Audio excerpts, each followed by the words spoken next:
Hi, my name is Kyle Ferguson. I'm the Director of Operations for the North American region at Signum Aviation. We're an international trip support and planning provider. We work primarily with Part 91 and 135 operators going overseas. But as the Director of Ops for North America, I'm also the guy that gets to be the expert for this region. And prior to getting into my current role, I was an aircraft dispatcher for a number of years. I worked primarily with Part 91 departments doing flight planning, weather briefings for crews, organizing handling. One of the tools that I always used when I was a dispatcher was the FAA OIS webpage. It offers you a great high-level overview of what's going on with the national airspace in the United States. It's put out by the FAA Command Center in Virginia by the dedicated controllers that work there. And again, it's just a really great tool that gives you a very high-level overview of what's going on in our national airspace. I've actually been surprised over the years the number of pilots and dispatchers and even a couple of air traffic controllers I've met that are unaware of this page because it just really is a useful tool.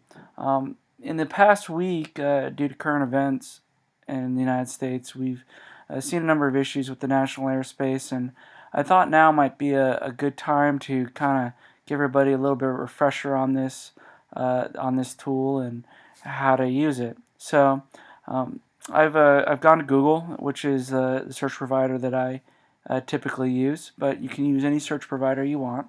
And if you just type into the search bar FAA OIS and click enter, the first option that will come up is actually the OIS page. You could also go into your URL bar and type in this web address, www.fly.faa.gov OIS, and it would take you directly to the web page. But if you're lazy like me and use Google for everything, then you just do it this way and select it. So give that a second to pull up. And again, this is a page that is put out by the FAA Air Traffic Control System Command Center. They're out in Virginia. I got a tour of their facility a number of years ago, and if you ever get the opportunity to do that, I highly recommend it. There's a lot of dedicated people there, and that's where all the big decisions are made about our national airspace. Couple things about this page at a high level. One is that it updates every 5 minutes, which I find really useful. When I was a dispatcher and had multiple screens at my work location, I used to keep this web page up on one of my screens at all time, and it would just automatically refresh without me having to do anything. The nice part about that is, as I was going throughout my daily tasks, filing flight plans, getting handling, I just occasionally glance over at the page, see if anything had changed, and if something had changed, if there was a new program in there, I would take a look at it, see if it affected any of my flights. Other thing is, on this page we have national programs. Those are going to be things that are affecting the national airspace, like flow control programs, ground delay programs, anything like that. We have ground stops. If we have any ground stops, they'll be listed in here. Delay info. Delays for different airports will be listed. Airport closures, you'll typically see those during hurricane season. So, no, don't want to pick on Florida, but during hurricane season, we'll just see a list of, Florida airports here. De-icing, very common in the winter to see, de-icing information here for different airports. Runway equipment info, any outages there, they'll be listed. Miscellaneous, if there's anything that the controllers at the command center want you to know, this is a great place for them to list it. There's also little help icons in each of these sections. They're great because if you click them, they're basically a legend. They give you what all the different abbreviations mean, and they also give you some nice examples to look at. If you ever come in here to look at something and you're like, well, I'm not quite sure what that means, click on the help icon. There's some information over here on the left-hand side of menu. It gives you severe weather plans, ops plans, national playbook, which I always liked. Gives you some route out options and other stuff, but we're not going to cover that today. We're going to mostly just focus on this section here. So you'll see up here it says Saturday, 21st of March, 2020. It gives you the UTC time that I'm recording this. And this is what I currently have to work with. By the time this gets published next week, there will likely be different information in here, so please don't take this as a current event when you see this on LinkedIn or whatnot. Program name. So in this national program here, we have one actually in place for Las Vegas. At present, you don't always see airport identifiers under the program name. Sometimes you'll see a flow control program's name or whatnot. It doesn't necessarily have to be an airport is what I'm getting at. It could be a program or something else that's listed. This one was issued at 1600 and goes out to 0759. These are UTC times. I've heard a couple people say, oh no, those are local times to Las Vegas. Nope, they are UTC times, I assure you. Here we have scope. A lot of times in here you'll see centers listed, and those are the centers that are affected by the program. In this case, though, for Las Vegas, this program is all centers. Reason is other. They don't always, put information in. Here's what the actual reason is. They like to leave a lot to the imagination. I'm not sure why that is, but it's not uncommon to see other in here. Don't think that's unusual. AVG, Alpha Victor Golf, that stands for average, and this is the average delay. So, and this is in minutes. So 287 minutes is the average delay for this program. AAR is the number of aircraft they're accepting over the course of an hour.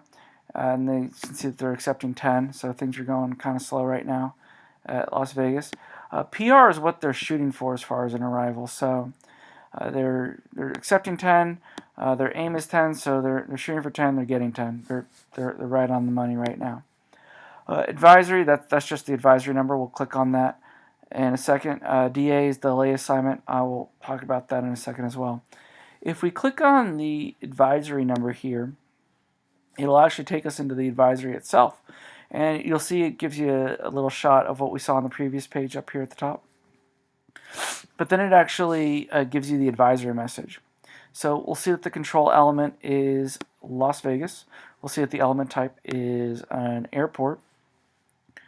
We'll see that it's for arrivals arrivals estimated for between 1600Z on the 21st and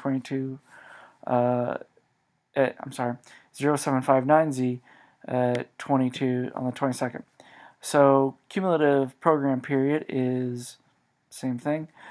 Program rate is 10, 10, 10, 10, 10. So over the course of this program, they expect to be accepting 10 aircraft an hour into Las Vegas for arrivals.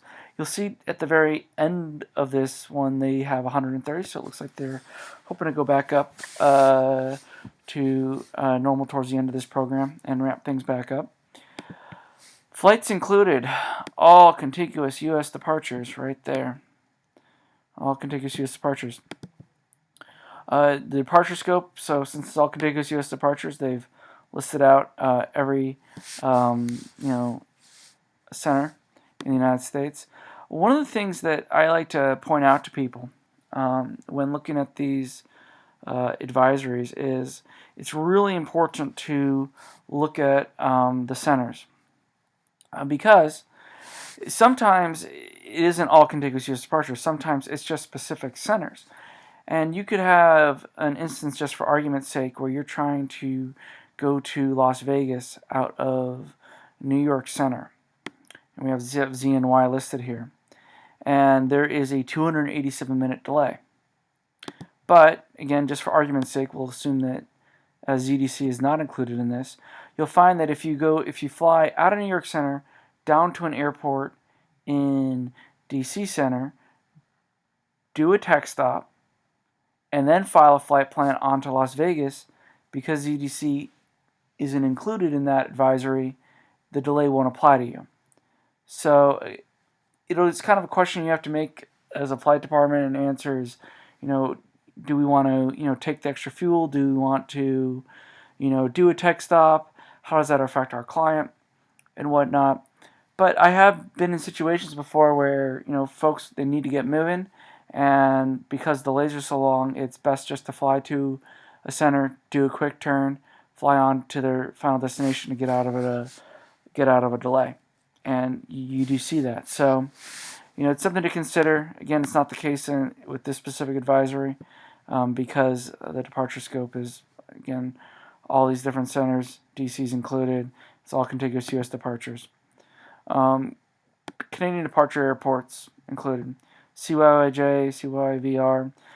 If you're coming out of one of these Canadian airports going down to Las Vegas today, you're going to be affected by this delay program.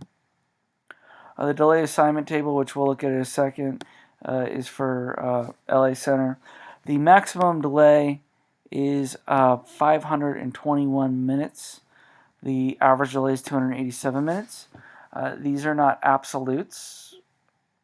They are just that. They are a maximum delay and an average. So you could have a little bit more, you could have a little bit less. But it is helpful to look for, again, when you're making that decision of, do we want to try to find a way around the program by doing a tech stop or whatnot, or do we just want to sit here. Also, if you're a dispatcher and monitoring this information, you can catch this before your pilot walks out to the aircraft and calls first clearance. And you can call them and say, hey, we got a delay because there's now a program in effect for Las Vegas or whatnot. So it's a great thing as a dispatcher. You can catch these things and start planning for them, prior to the pilot calling for the clearance and finding out that there's a delay in place. Again, impacting condition is other, not uncommon to see. There's some comments down here. You'll see that they're doing arrivals on 26 left in Las Vegas. Another good thing to know as a dispatcher, if you're picking out a star, pick one for 26 left at Las Vegas. Departures, they're doing out at 26 right. Do pick a SID for 26 right. And yeah, so that's pretty much at a high level this advisory. If we go back, we don't have any ground stops at present time, but if we click on the help over here, it will give us an example of a ground stop. This example that they've given us is for Chicago O'Hare. They expect an update to come out at 1700 Zulu. So if it was 1645, you would know that an update was coming out in about 15 minutes. POE stands for probability of extension. In this case, it's low, so they're saying that this ground stop they don't think is going to go much longer. It gives you the scope. It gives you the reason, snow removal. It gives you the advisory number, 12. If we went down to delay info, we do actually have delay. It's for JFK. AD is arrival delays. We don't have anything in there. These would be listed in minutes if we did have them. DD is departure delay. So we have 45. So because there's a negative symbol in front of the 45, that actually means that it's 45 minutes and decreasing. So greater than 30 minutes, but less than 45 minutes. So if you're trying to depart out of JFK right now, you're going to have somewhere between a 30 and 45 minute delay. The reason for it is volume at JFK at the present time. Airport closures, again, really common during hurricane season. Don't have any there currently. If we click on the help, they give us two options, JFK and Newark. These are the times that they were issued. So Newark, for example, here, issued on January 10th at 1200. The reason is snow. And they tend to reopen the airport on January 10th at 2200. These are, again, in UTC times, something to keep in mind. De-icing info. Again, they would list out airports and the time that they started doing the de-icing. Information would be in here. Runway equipment info. If there was any runway equipment issues that they thought you ought to know about, they'd be here. So this example, it says LaGuardia, and LaGuardia Airport closed daily to fixed-wing aircraft from November 30th through December 31st, 0400 to 1000 Z daily for maintenance. So something, if there was a runway equipment issue, you might see them listed here. Miscellaneous, they have the next planning session in there, but at present, there's nothing really in there from a miscellaneous standpoint. I find this to be a really useful page. It's kind of basic, but it has a lot of good information in it, and it's accurate, and it updates. And when you're dealing with a bad weather day, when you're dealing with hurricanes, or when you're dealing with uncertain current events, um, this is just a really good page to go to and see everything that's going on in the national airspace. I feel every pilot and dispatcher should know how to use it. Heck, I have a couple friends who work for different corporations doing sales. They travel a lot. They're constantly on the road, in and out of airports. They're not doing anything with aviation, but I've shown them how to use this webpage because it helps them, make plans around their travel, and helps them understand why they have delays in the airport and what's going on. It's just a really good page, and every dispatcher that works for me, I show them how to use this. I kind of nudge them in the shoulder and be like, yeah, you really ought to have this on your computer at all times, because again, as a dispatcher, you'll catch things before your crew finds out about them. And because you're catching them before your crew finds out about them, you can start planning around them. You can update your crew about them. You don't want your pilot walking out to the aircraft and finding out about the delay when he's standing there with the passenger. If there's any possible way that you can identify the delay and start thinking about ways to get around it, or any other program that might be out there and ways to get around it, you'll be doing yourself a favor, you'll be doing your crew a favor, you'll be doing your passengers a favor. So, again, I'm Kyle Ferguson. I work for Signum Aviation. Uh, I'm based out of the Seattle office. We have another office over in Manchester in the UK. If you have any questions, let me know. And, I look forward to hearing from you. Anyway, I hope you have a great day, and stay safe out there, and hopefully you have some happy flying. Talk to you soon. Bye.